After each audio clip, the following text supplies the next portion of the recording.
Good morning बच्चों।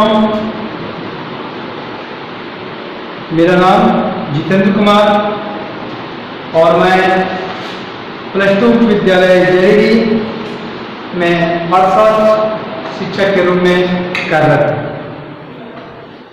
तो इसके पहले का जो मेरा वीडियो था उसमें हम आप लोगों को उपयोगिता, सीमांत उपयोगिता, कुल उपयोगिता, सीमांत उपयोगिता और कुल उपयोगिता में संबंध, उदासीनता वक्ररेखा की विशेषताएं, उदासीनता वक्ररेखा से उपभोक्ता संतुलन कैसे प्राप्त करता है, सीमांत प्रतिस्थापन दर और कीमत रेखा के बारे में बताया।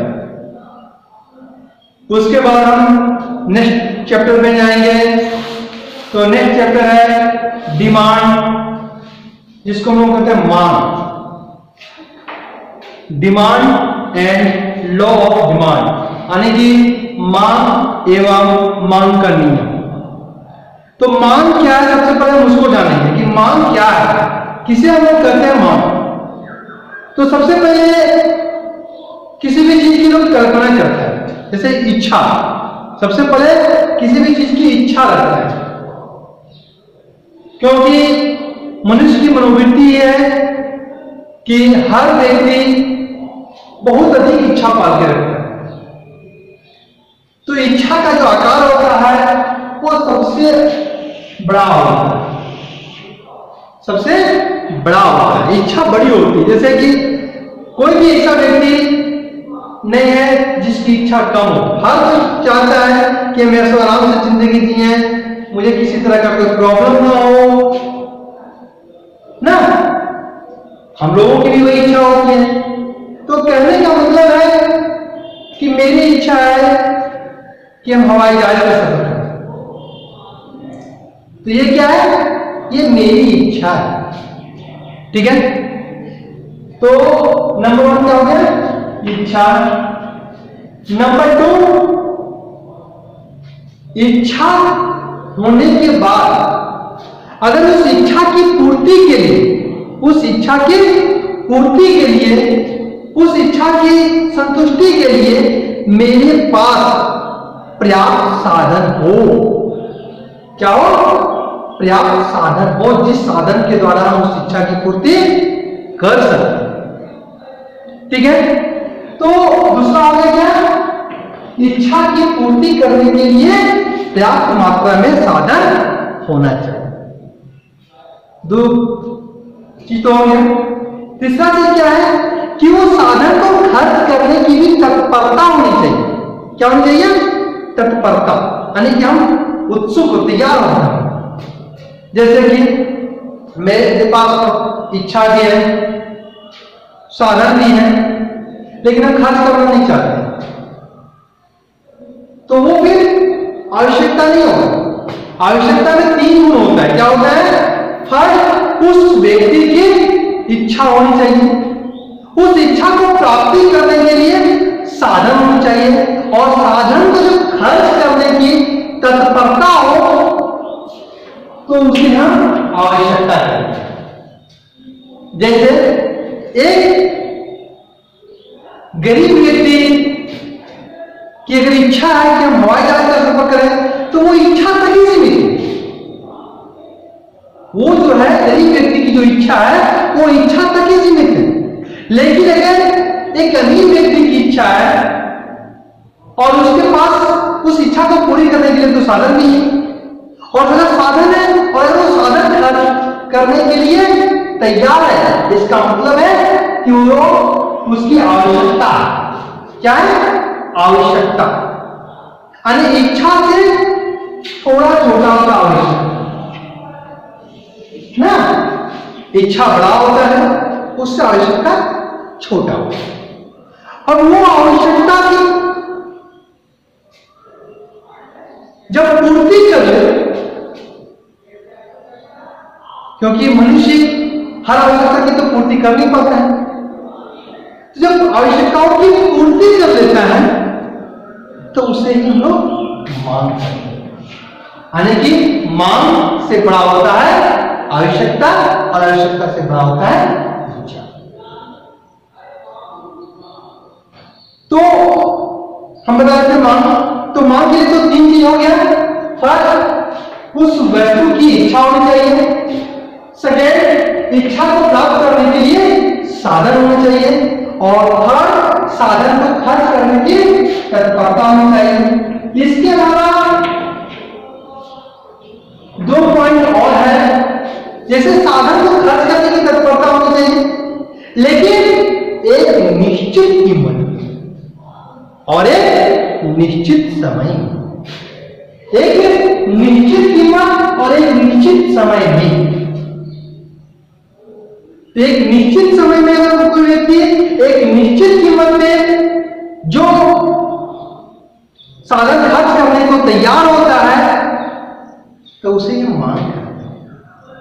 यानी कि आवश्यकता में तीन चीज होता है कि किसी भी व्यक्ति की उस वस्तु की इच्छा होनी चाहिए, उस वस्तु को पूरा करने के लिए, इच्छा को पूरा करने के लिए उसके पास साधन होने चाहिए और उस साधन को खर्च करने की तत्परता होनी चाहिए, वो भी एक निश्चित कीमत में, एक निश्चित समय में। तो ये पांच गुण जब होगा तभी हम उसे मांग करते हैं। क्या कहते हैं? मांग, डिमांड जिसको लोग करते हैं। क्या कहते हैं? डिमांड। ठीक है। और दूसरा चीज क्या है कि डिमांड को कौन निर्धारित करता है? डिमांड को क्या निर्धारित करता है? सबसे पहले मांग के निर्धारक तत्व, यानी डिमांड को कौन निर्धारित करता है? नंबर वन, उपयोगिता। यानी जिस वस्तु में जितनी अधिक उपयोगिता होगी उसकी मांग उतनी अधिक होगी, और जिस वस्तु में उपयोगिता जितनी कम होगी उस वस्तु की मांग कम होगी। ऐसा ही होता है ना, जिस वस्तु में हमें ज्यादा आवश्यकता की संतुष्टि करता है उसी का हम मांग ज्यादा करेंगे, और आवश्यकता की संतुष्टि करता है उस वस्तु को उपयोगिता है। तो जिस वस्तु में मुझे जितनी अधिक उपयोगिता मिलती है उस वस्तु की उतनी अधिक मांग होती है, और जिस वस्तु की जितनी कम उपयोगिता होती है उसकी मांग उतनी ही कम होती। ठीक है। नेक्स्ट है आय, इनकम। अब आप ही लोग बताइए कि जिस व्यक्ति की आय अधिक होगी तो वो मांग कम करेगा या अधिक करेगा? वो तो मांग अधिक करेगा। तो कहने का मतलब कि जिस व्यक्ति की आय अधिक है, जहां पे आय का स्तर अधिक है, जहां पे आय का स्तर अधिक है वहां पे क्या होगा? मांग अधिक होगा। और जहां पे आय का स्तर कम है, यानी कि जहां पे गरीब लोग ज्यादा है वहां पे मांग का क्या होगा? कम होगा। अधिक जहां पे गरीब लोग हैं वहां पे मांग कम होगा, और जहां पे अमीर लोग होंगे वहां पे मांग अधिक होगी। ऐसा क्यों होगा? आय स्तर के कारण। ठीक है। नेक्स्ट है धन का वितरण। जब समाज में धन का वितरण असमान मतलब कुछ लोगों के पास, चंद लोगों के पास बहुत अधिक पैसा साधन हो, बाकी लोगों के पास साधन कम हो, यानी कि गरीब हो, तो उस स्थिति में विलासिता की वस्तुओं की मांग अधिक होगी। जबकि जब धन का वितरण अगर समान हो तो धन का वितरण समान होने पे क्या होगा कि आवश्यक और आरामदायक वस्तुओं की मांग अधिक। नेक्स्ट है वस्तु की कीमत। जिस वस्तु की कीमत अधिक होगी उसका मांग कम होगा, और जिस वस्तु की कीमत कम होगी उसका मांग अधिक। क्योंकि कीमत अधिक होने से बहुत से जो कम आय वाले लोग होते हैं वो खरीदने में असमर्थ। मतलब क्या हुआ कि जिस वस्तु की कीमत अधिक होगी उसका मांग कम होगा, और जिस वस्तु की कीमत कम होगी उसका मांग अधिक। नेक्स्ट है संबंधित वस्तु की कीमत। संबंधित वस्तु दो तरह का होता है। संबंधित वस्तु किस तरह का होता है? दो तरह का। नंबर वन स्थानापन्न वस्तु, और नंबर पूरक वस्तु। स्थानापन्न वस्तु कैसे करते हैं भाई? जब किसी एक वस्तु के बदले में हम दूसरे वस्तु का प्रयोग कर सकते हैं तो उसे हम स्थानापन्न वस्तु कहते हैं। जब एक वस्तु के बदले में दूसरे वस्तु का प्रयोग हम कर सकते हैं तो उसे हम स्थानापन्न वस्तु कहते हैं। जैसे चाय, कॉफी। चाय भी पी सकते हैं, कॉफी भी पी सकते हैं। शर्ट, टी शर्ट, शर्ट भी पहन सकते हैं, टी शर्ट भी पहन सकते हैं। जूता, चप्पल, जूता भी पहन सकते हैं, चप्पल भी पहन सकते हैं। तो ये होती है संबंधित वस्तु। तो संबंधित वस्तु में क्या होगा? स्थानापन्न वस्तु, यानी कि एक वस्तु के बदले में हम दूसरे वस्तु का प्रयोग कर सकते हैं। और दूसरा हो गया पूरक वस्तु, यानी कि एक वस्तु के प्रयोग के बिना दूसरे वस्तु का प्रयोग हम नहीं कर सकते। जैसे बैंड, बल्ला। अगर मेरे पास बैंड है, बल्ला नहीं है, तो क्या हम प्रयोग कर सकते हैं? नहीं। चौक, बोर्ड, कलम, स्याही, जूता, मोजा। ये सब हो गए पूरक वस्तु, यानी कि एक वस्तु के बिना दूसरी वस्तु का प्रयोग करना असंभव। तो स्थानापन्न वस्तु में क्या होता है कि अगर चाय का कीमत घट जाए तो कॉफी का मान क्या होगा? चाय का कीमत घटने पे कॉफी का मान कम हो जाएगा, क्योंकि बहुत से कॉफी पीने वाले लोग चाय का कीमत कम होने पे कॉफी छोड़ के चाय पीना शुरू कर। इसी तरह से चाय का कीमत अगर बढ़ जाए तो बहुत से तो क्या होगा? चाय का कीमत अगर बढ़ गया तो कॉफी का मान बढ़ जाएगा। क्यों? क्योंकि जब चाय का कीमत अधिक हो गया तो बहुत से लोग, चाय पीने वाले लोग भी कॉफी पीना शुरू कर दिया। ठीक है? पूरक वस्तु में क्या है? और जैसे बैंड का कीमत बढ़ गया तो बॉल का मान कम हो जाएगा, खुद कम हो जाएगा। क्योंकि जब बैंड का कीमत बढ़ गया तो बैट का मान कम होगा, तो बैट का मान कम होगा तो बैटिंग बॉल का मान कम होगा। जैसे गाड़ी का कीमत बढ़ जाए तो जब गाड़ी का कीमत बढ़ जाएगा तो क्या होगा? गाड़ी कम हो जाएगी। तो गाड़ी का जब कीमत बढ़ गया तो पेट्रोल डीजल का मान खुद कम हो जाएगा, क्योंकि पेट्रोल गाड़ी एक दूसरे के पूरक है। ठीक है? नेक्स्ट हो गया रुचि, फैशन। रुचि, फैशन। जैसे कि अभी वर्तमान समय में देखते हैं कि जिन लोगों के जींस पहनने का फैशन बढ़ गया। पहले के जमाने में लोग धोती पहनते थे। क्या पहनते थे? धोती। तो जींस का फैशन बढ़ गया, तो इसका फैशन बढ़ने के बाद क्या हुआ कि इसका मान बढ़ गया। जिस वस्तु का फैशन कम हो गया, जैसे धोती, तो धोती का फैशन कम होने से क्या हो गया? तो उसका मान कम हो गया। ठीक है? नेक्स्ट, भविष्य में कीमत परिवर्तन क्या है? जैसे कि आप लोग जान रहे हैं कि मेरे पूरे विश्व में कोरोना जो वायरस है वो एक बहुत बड़ा विकराल भूमिका।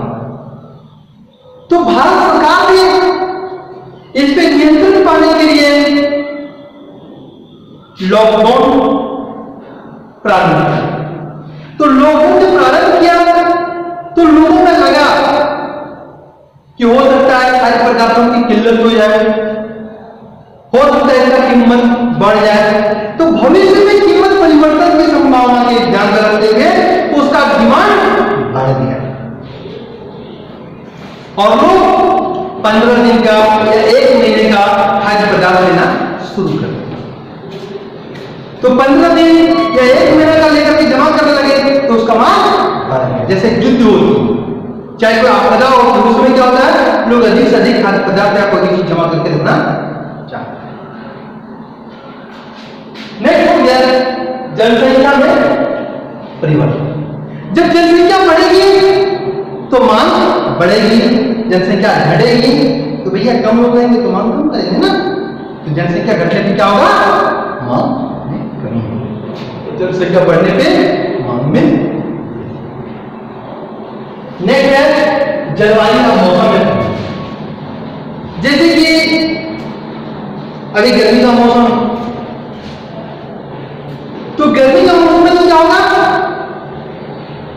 स्वेटर की मांग कम हो। लेकिन जैसे ही मौसम परिवर्तित होगा, गर्मी के मौसम से ठंडा का मौसम में परिवर्तन होता है, तो ठंडा का मौसम आने के साथ ही ऊनी स्वेटर की मांग बढ़ जाएगी।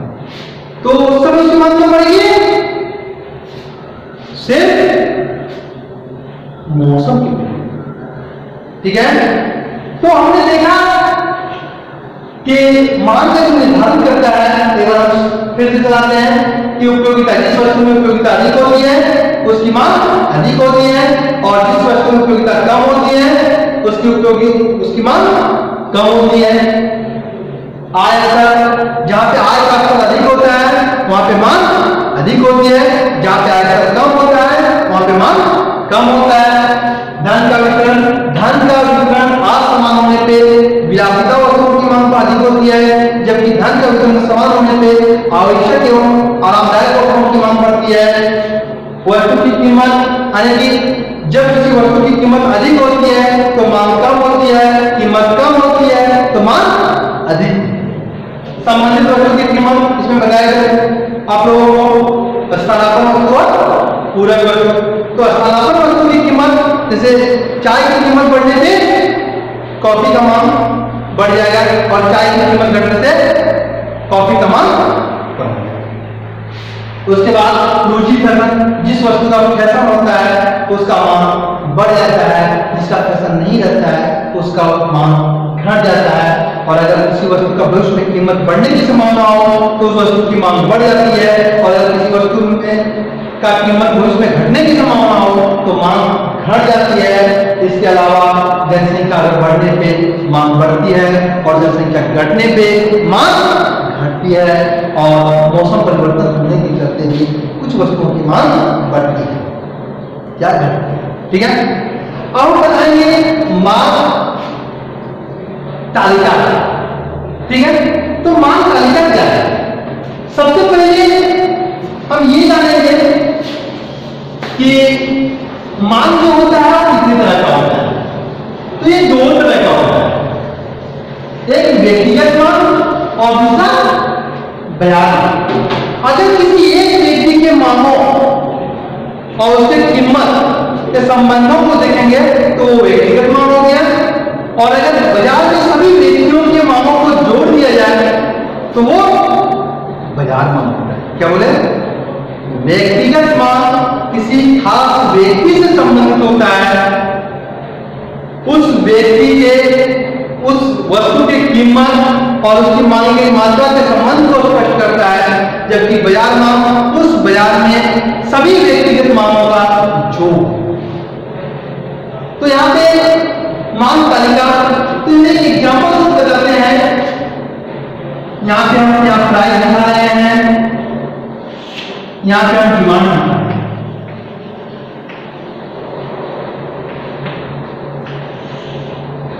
अगर किसी वस्तु का कीमत 10 रुपया है तो मांग 2 है, कीमत 8 रुपया है, कीमत में कमी हुआ तो कीमत में कमी हुआ तो मांग में वृद्धि हुआ।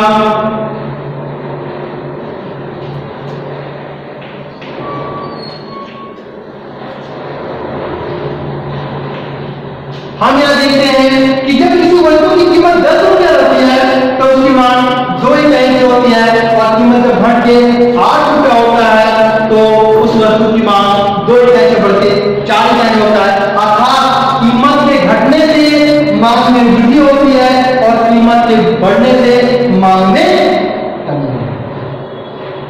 ठीक है, कीमत के घटने से मांग में वृद्धि होती है, और कीमत के बढ़ने से मांग में कमी होती है, यानी कि दोनों में विपरीत संबंध है। एक घटता है तो दूसरा बढ़ता है। यही तो मांग का नियम है। ठीक है, मांग का नियम क्या है, अन्य बातों के समान रहने पे, अन्य बातों के समान रहने पे, अन्य बातों का अन्य और जो भी तत्व है वो सब समान है। अगर अन्य जो और तत्व है जैसे कि उपभोक्ता की आय, संबंधित वस्तुओं की कीमत, फैशन, रुचि, जनसंख्या परिवर्तन आदि अगर स्थिर है, अन्य बातें अगर स्थिर है तो किसी भी वस्तु की कीमत बढ़ने पे उसकी मांग कम होती है और कीमत घटने पे उसकी मांग बढ़ती। ठीक है।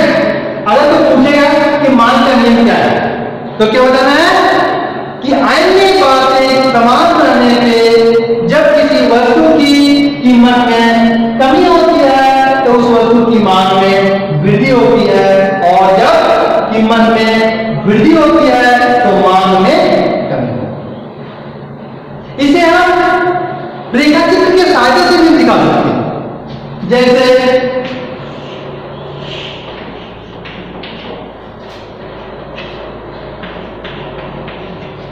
OX रेखाचित्र पे डिमांड को दिखाया गया है, OY रेखा पे प्राइस को दिखाया गया है, OY रेखा पे कीमत को दिखाया गया है, OX रेखा पे मान को दिखाया गया है। मान की रेखा DD बाएं से दाएं नीचे झुकी हुई होती है, जो इस बात का प्रतीक है कि मांग और कीमत में विपरीत संबंध होता है। जैसे इसमें हमने देख रहे हैं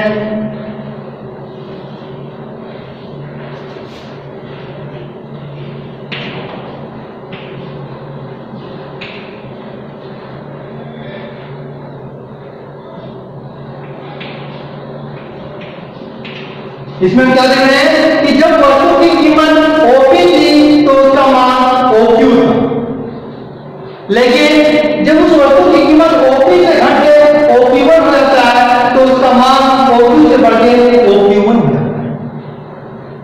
ठीक है। यानी कि कीमत OP से घट के OQ1 होने पर घटने पे मान OQ से बढ़ के OQ1 होता है। ठीक है। और अगर कीमत मान लीजिए OP से बढ़ के OP2 हो जाता है तो उसकी मांग घट के OQ से OQ2 होता है। ठीक है। ये कब होता है जब अन्य बातें स्थिर। तो जब कीमत घटने की मांग बढ़ता है तो उसे हम मांग का विस्तार करते हैं, अर्थात n से n बिंदु को हम मांग का विस्तार करते हैं। और जब कीमत बढ़ने से जब मांग में कमी होती है तो उसे हम संकुचन करते हैं, मांग का संकुचन। यानी कि n से n1 बिंदु मांग के विस्तार को इंडिकेट करता है, जबकि n से n2 बिंदु मांग के संकुचन को दर्शाता है। तो मान के लिए क्या जानकारी दी है? क्या है कि मान अन्य बातें के समान रहने पे वस्तु की कीमत बढ़ने पे मांग घटती है और कीमत घटने पे मांग बढ़ती है, अर्थात दोनों में क्या होता है? विपरीत संबंध होता है, विलोम संबंध। जैसे कि एक बराबर है, एक घटेगा दूसरा उठेगा, दूसरा घटेगा पहला उठेगा, कीमत घटेगी मांग बढ़ेगी, कीमत बढ़ने पे मांग बढ़ जाएगी। ठीक है। तो ये हो गया मांग का नियम।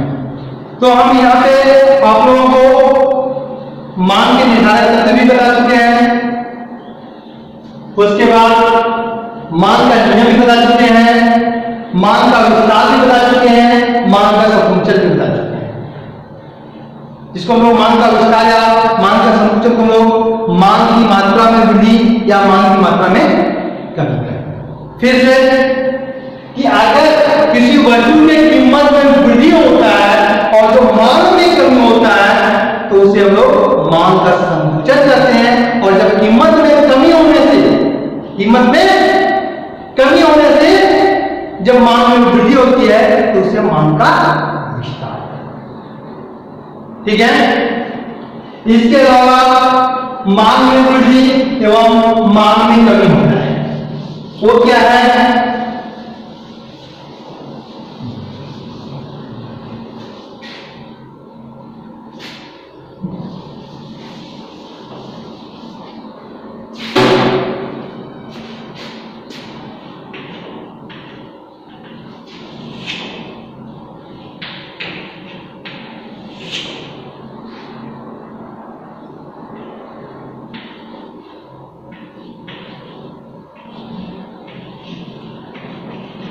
इसमें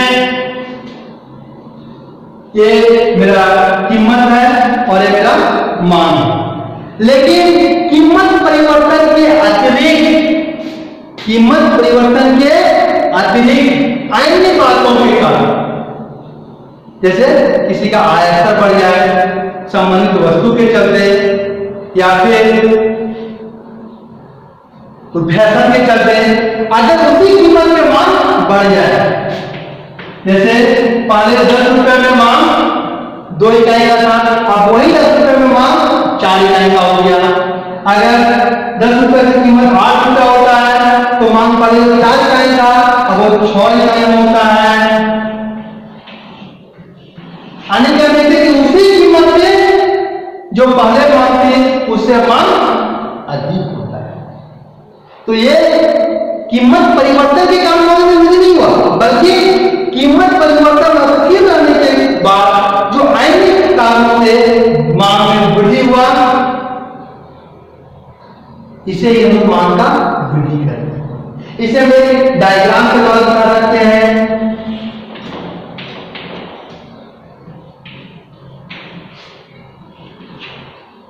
इसमें OX में हम डिमांड को दिखा रहे हैं, OY में हम प्राइस को दिखा रहे हैं। ये प्रारंभिक कीमत था, लेकिन जब कीमत में वृद्धि होती है तो कीमत अस्थिर रहने पे जब मांग में वृद्धि होती है तो मांग की रेखा ऊपर की ओर बढ़ के D1 होती है। इसमें हम 2 चीज देखते हैं। जब कीमत OP रहती है तो मांग आरंभिक मांग OQ रहता है, परिवर्तित मांग OQ1 होता है। ठीक है, यानी वही कीमत पे मांग बढ़ जाता है। तो इसे हम लोग मांग में वृद्धि कहते हैं। क्या कहते हैं? मांग में वृद्धि। या फिर कभी कभी होता है कि अगर आय स्तर कम हो गया संबंधित वस्तु के चलते, या फिर फैशन, जैसे ओल्ड मॉडल कहते हैं, फैशन का पुराना हो जाना, तो उस स्थिति में क्या होता है? उसका मांग घट जाता है। तो घट जाएगा तो क्या होगा? उसका मांग वर्ग नीचे रहेगा,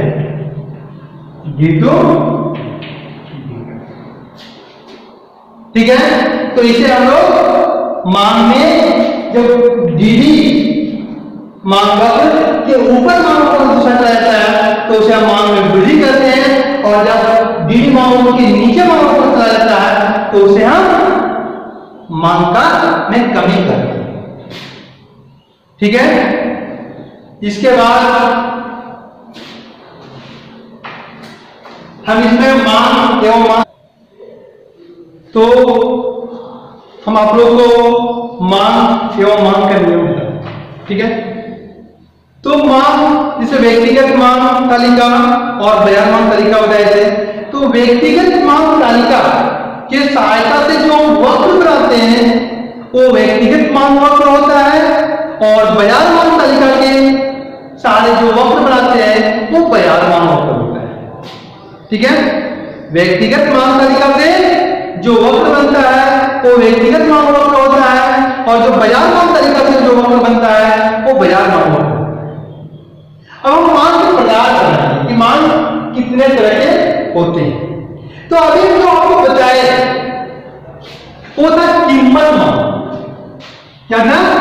कीमत मान। तो मान का जो नियम है कि हम लोग को कंफर्म क्लियर कर दें कि मान का नियम एक गुणात्मक कथन है। क्या कथन है? गुणात्मक, यानी कि ये गुण को बताता है। क्या गुण को बताता है? कि जब ऐसी बातें समान रहने पे कीमत, किसी वस्तु की कीमत में कमी होने पे उसकी मांग बढ़ जाती है और कीमत में वृद्धि होने पे मांग कम हो जाती है। लेकिन कितना, जैसे कीमत में वृद्धि हुआ तो मांग कितना कम हुआ, या कीमत में कमी होने पर मांग कितना वृद्धि होता है, ये चीज मांग का नियम नहीं बताता है। ये मांग की लोच बताता है कि कीमत में कितना कमी होने से मांग में कितना वृद्धि हुआ, या कीमत में कितना वृद्धि होने से मांग में कितना कमी। तो ये भी कंफर्म हो गया कि मांग का नियम एक गुणात्मक। तो हम आप लोग को कीमत मान के बारे में बताया था सीधा, किसका क्या है?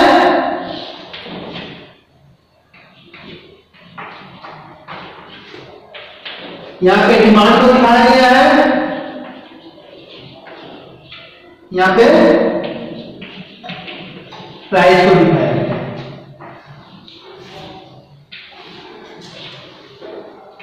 बिल्कुल यहां पे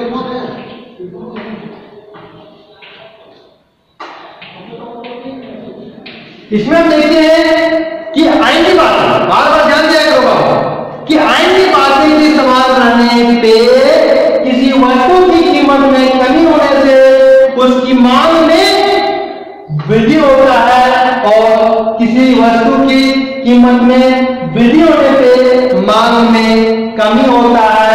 अर्थात मांग वक्र जो होता है वो नेगेटिव होता है, अर्थात ऋणात्मक। क्या होता है? मांग वक्र ऋणात्मक होता है, यानी कि बाएं से दाएं नीचे की ओर गिरी हुई। ठीक है, अब हम पढ़ेंगे आय। क्या पढ़ेंगे? आय।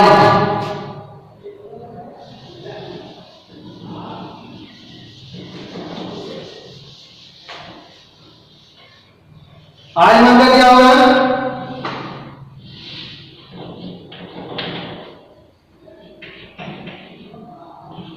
इसमें OX रेखा पे मांग को दिखाया गया है, जबकि OY रेखा पे इनकम को दिखाया गया है। OX रेखा पे मांग को दिखाया गया है, OY रेखा पे इनकम को दिखाया गया है। तो आय मांग में सबसे पहले हम जान लेंगे कि दो तरह का होता है मांग। एक होता है श्रेष्ठ वस्तु या सामान्य वस्तु, और एक होता है घटिया वस्तु या निम्न वस्तु। श्रेष्ठ या सामान्य वस्तु और घटिया वस्तु या निम्न वस्तु में क्या है, बता देते हैं कि जब लोगों की आय कम होती है तो मजबूरी में कुछ लोग ऐसा चीज उपभोग करते हैं जो कि सिर्फ आय कम होने के कारण करते हैं। जैसे उनकी आय बढ़ जाती है तो जिस वस्तु का उपभोग कर रहे हैं उसको छोड़ देते हैं या उसकी मात्रा को कम कर देते हैं, और जो श्रेष्ठ या सामान्य वस्तु है उसकी उपभोग को बढ़ा देते हैं। ठीक है, जैसे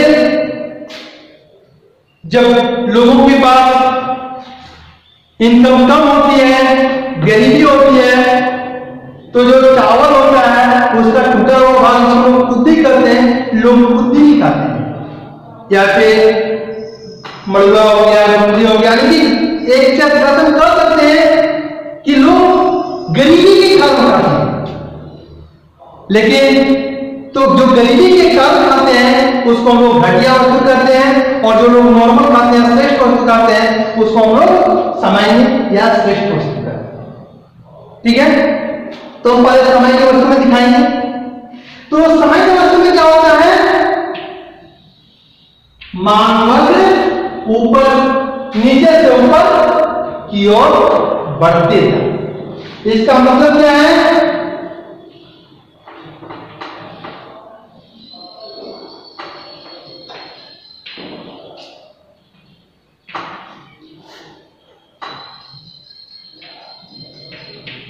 इसमें हम देख सकते हैं कि जब व्यक्ति की आय OY लगता है, यानी कि आय का स्तर OY लगता है, तो उस वस्तु की मांग OQ होता है। लेकिन जब इनकम बढ़ जाएगा तो मांग बढ़ जाएगा। तो जब इनकम OY से OY1 होता है तो मांग OQ से बढ़ के OQ1 होता है। तो जब कीमत उनका जब आय OY से बढ़कर OY1 होता है, तो जब मांग OQ से बढ़कर OQ1 होता है, तो इसे ही हम लोग आय मांग करते हैं, सामान्य वस्तु। लेकिन जिसे हम लोग घटिया जरूरी वस्तु करते हैं, इसका ठीक उल्टा होता है। उसमें क्या होता है,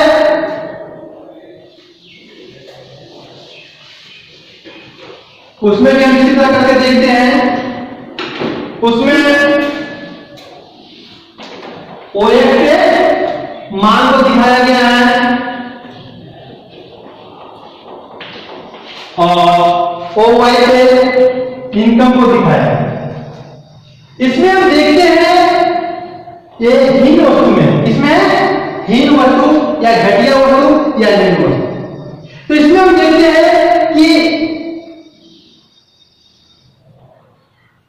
अगर व्यक्ति का इनकम बढ़ता है, व्यक्ति का इनकम बढ़ता है, यानी कि व्यक्ति का इनकम जो था OY से बढ़ के OY1 हो गया, तो इनकम बढ़ने से उस वस्तु की मांग क्या होगी, बढ़ेगी, बल्कि घट जाएगी और उसके स्थान में श्रेष्ठ वस्तुओं का उपभोग किया जाएगा। ठीक है। तो जब वस्तु की जब व्यक्ति की आय OY आता है तो मांग OQ होता है, लेकिन जब आय OY से बढ़कर OY1 होता है तो मांग OQ से घट के OQ1 होता है। ऐसा इसलिए होता है क्योंकि जब आय बढ़ने पे हर व्यक्ति चाहता है श्रेष्ठ वस्तु का उपभोग करना, और जो बताए थे हम आप लोगों को कि हीन वस्तु या घटिया वस्तु या जो निम्न क्वालिटी का वस्तु होता है, जैसे बताया कि आप लोगों को एग्जाम्पल में कि पहले लोग गरीबी के कारण चावल के लिए टूटा हुआ चावल होता है, जिसको लोग खुदी करते समय हाथों में उसका प्रयोग करता था, लेकिन अब आय जब बढ़ गया तो उसका प्रयोग करेगा नहीं ना करेगा। तो जब आय बढ़ गया तो क्या करेगा, वो चावल का उपयोग बढ़ा देगा, तो मांग किसका कम मिल जाएगा, टूटा हुआ चावल का ना। यानी कि जब आय बढ़ता है तो वो श्रेष्ठ वस्तुओं का मांग बढ़ाता है, लेकिन हीन वस्तुओं का मांग घटा देता है। ठीक है, क्लियर। तो हीन वस्तु का या घटिया वस्तु का मांग वक्र जो होता है वो कैसा होता है, नेगेटिव होता है। ठीक है। इसके अलावा अब हो गया आड़ी मांग।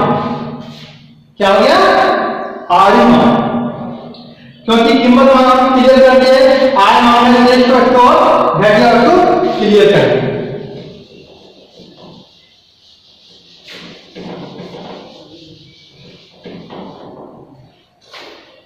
आड़ी मांग को हम लोग तिरछी मांग भी करते हैं। क्या कहते हैं, तिरछी मांग भी करते हैं। जैसे कि एक वस्तु की कीमत में परिवर्तन से दूसरी वस्तु की मांग पर जो प्रभाव पड़ता है, एक वस्तु की कीमत में परिवर्तन होने से दूसरे वस्तु के जो मांग पर प्रभाव पड़ता है, उसे ही हम लोग आड़ी मांग करते हैं या तिरछी मांग करते हैं।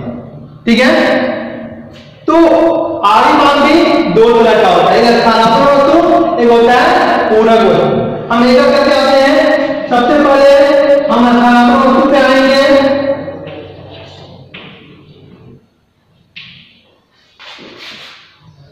प्राइस ऑफ वाई,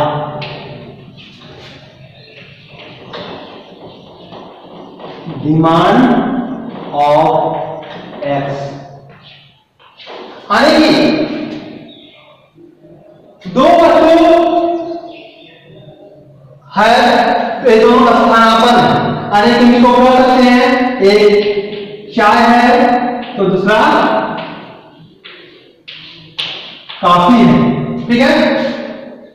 तो चाय और कॉफी ठीक है।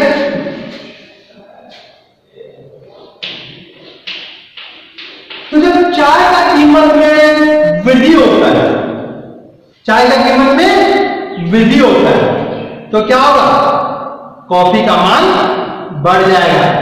क्योंकि चाय का जब कीमत में वृद्धि होगा तो बहुत उस कीमत की वृद्धि से लोग चाय को त्याग करके और कॉफी को पीना स्टार्ट कर देंगे।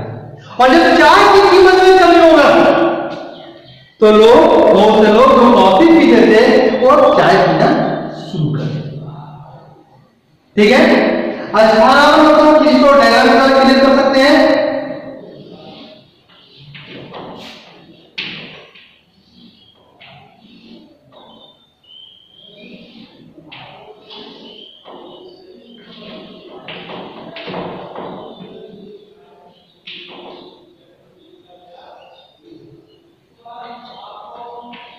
इसमें हम देखते हैं, इसको मान लीजिए y वस्तु में हम इसको चाय को मान लेंगे टी, और एक वस्तु में हम कॉफी को मान लेंगे। अगर चाय की कीमत में वृद्धि होगी, किसकी कीमत में वृद्धि हो रही है, चाय की कीमत, तो चाय महंगा हो रहा है। तो जब चाय महंगा होगा तो बहुत से लोग ऐसे हैं जो चाय के स्थान पे कॉफी का भी प्रयोग करने लगे। ठीक है। तो जब चाय महंगा होगा तो क्या होगा, कॉफी का मान बढ़ जाएगा। और अगर चाय की कीमत कम हो गया तो बहुत से कॉफी पीने वाले लोग भी चाय पीना शुरू कर देंगे। यानी कि स्थानापन्न वस्तु में मान लो जो होता है वो पॉजिटिव होता है। क्या होता है, पॉजिटिव। जैसे हम बताए थे स्थानापन्न वस्तु में क्या है, इसको क्लियर करो फिर से, कि जब एक वस्तु के प्रयोग के बदले हम दूसरी वस्तु का प्रयोग कर सकते हैं। ठीक है। एक वस्तु के प्रयोग के बदले हम दूसरी वस्तु का प्रयोग कर सकते हैं तो उसे हम स्थानापन्न वस्तु कहते हैं। और जब एक वस्तु के प्रयोग के बिना दूसरी वस्तु का प्रयोग नहीं कर सकते हैं तो उसे हम पूरक वस्तु कहते हैं। तो जैसा कि हम आपको बताए कि स्थानापन्न वस्तु का मान नीचे से ऊपर, बाएं से दाएं बढ़ती हुई होती है, अर्थात पॉजिटिव होती है। यहां पे जब कीमत चाय का ओपी से ओपी1 हो गया तो कॉफी का मान ओपी से बढ़ के ओपी1 हो गया। या फिर चाय का कीमत अगर ओपी1 से ओपी होता है तो कॉफी का मान OQ1 से हटके OQ होता है। ऐसा इसलिए होता है कि जब चाय का कीमत में कमी होता है तो बहुत से लोग जो कॉफी पीते हैं वो भी चाय पीने लगता है, कॉफी का मान घट जाता है। अब हम इसे पूरक वस्तु को हम दिखाएंगे।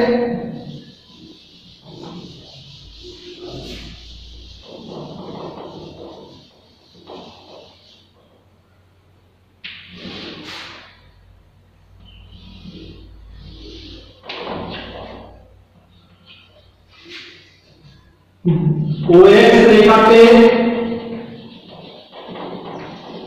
डिमांड ऑफ एक्स वस्तु के डिमांड को दिखाया गया है, जबकि OY रेखा पे प्राइस ऑफ Y को दिखाया गया। यानी कि Y की कीमत में वृद्धि होने से X के मान पे क्या प्रभाव पड़ता है। जैसे बोलिए यार पूरक वस्तु में हम मान लेते हैं बैट और बल्ला। ठीक है। तो बैट और बल्ला मान लेते हैं, इसका मान ऋणात्मक होगा। क्यों ऋणात्मक होगा भाई, क्योंकि अगर बैट का दाम घटता है तो बॉल का मान खुद ब खुद बढ़ जाएगा ना।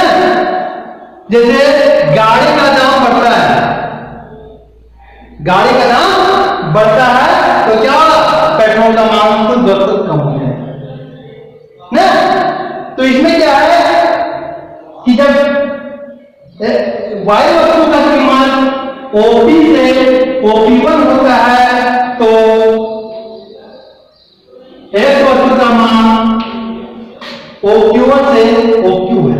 यानी कि जब y वस्तु की कीमत में वृद्धि होती है, यानी OP से OP1 होता है, तो x वस्तु का मान OQ1 से OQ हो जाता है। यानी कि जब बैंक की कीमत में वृद्धि होगा तो बॉन्ड का मान में कमी हो जाएगी, क्योंकि बैंक का कीमत वृद्धि होगा, बैंक महंगा होगा।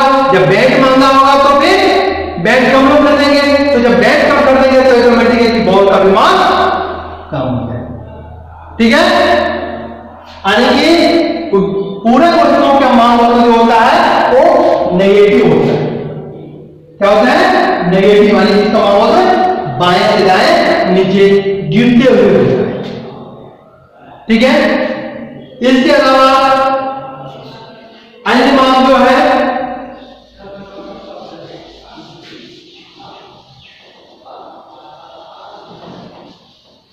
अन्य मान में क्या है? सबसे पहले व्युत्पन्न मान। व्युत्पन्न मान किसे कहते हैं, इसको हम जानने का प्रयास करेंगे। जब किसी वस्तु की जब मांग बढ़ती है या वस्तु की मांग बढ़ने के बाद जब दूसरे वस्तु की मांग उस वस्तु की मांग से प्रभावित होकर के बढ़ जाती है तो उसे व्युत्पन्न मान कहते हैं। तो हम बता दें व्युत्पन्न मान। व्युत्पन्न मान क्या होता है? जैसे अगर बोलिए इस कपड़े की मांग बढ़ गई, इस कपड़े की मांग बढ़ने के साथ ऑटोमेटिक है कि कपास की मांग बढ़ जाएगी और उस फैक्ट्री में जो कार्य कर रहे थे मजदूर लोग उसकी मांग बढ़ जाएगी। तो कपास की मांग और उस फैक्ट्री में कार्य करने वाले मजदूरों की मांग व्युत्पन्न मांग हुई, क्योंकि उसकी मांग इस शर्ट की मांग पर निर्भर करती है। ठीक है, इसकी मांग किस पर निर्भर करता है? शर्ट पर निर्भर करता है। इसी तरह से सामूहिक मांग होगी। सामूहिक मांग मतलब जब किसी वस्तुओं की मांग दो या दो से अधिक कार्यों के लिए किया जाता है तो उसे हम लोग सामूहिक मांग करते हैं। और नेक्स्ट है संयुक्त मांग। संयुक्त मांग को लोग पूरक मांग करते हैं, यानी कि एक उद्देश्य की पूर्ति के लिए एक साथ दो वस्तुओं की मांग करना तो लोग संयुक्त मांग। ठीक है, तो अभी तक हम आप लोगों को प्राय मांग क्या है, मांग के नियम कौन कौन से हैं, मांग के क्या नियम है, मांग गुणात्मक बताना है, इसके बाद मांग के प्रकार बताए और हर मांग कैसा होता है ये सब बताए, मांग के निर्धारक तो कैसा है वो सब बताए। अब हम ये भी जानना चाहते हैं कि हम जो आप लोगों को पढ़ा रहे हैं वो आप लोगों को समझ में आ रहा है ना। ऐसा ना हो कि हम ऐसे पढ़ा रहे हैं और आप लोगों को समझ नहीं। तो इसलिए क्या है कि सबसे पहले हम कुछ क्वेश्चन आंसर करें जिससे हमको पता चल सके। तो सबसे पहला क्वेश्चन, मांग के आवश्यक शर्त क्या है? मांग के आवश्यक शर्त क्या है? इसको कर लेना है जो 5 शर्त है। दूसरा,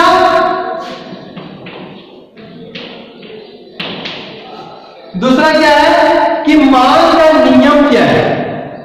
मांग का नियम क्या है? वही अन्य बातें के समान होने से लिखना है। तीसरा, स्थानापन्न वस्तु क्या है, पूरक वस्तु क्या है? स्थानापन्न वस्तु और पूरक वस्तु दोनों के बारे में लिख देना है। चौथा,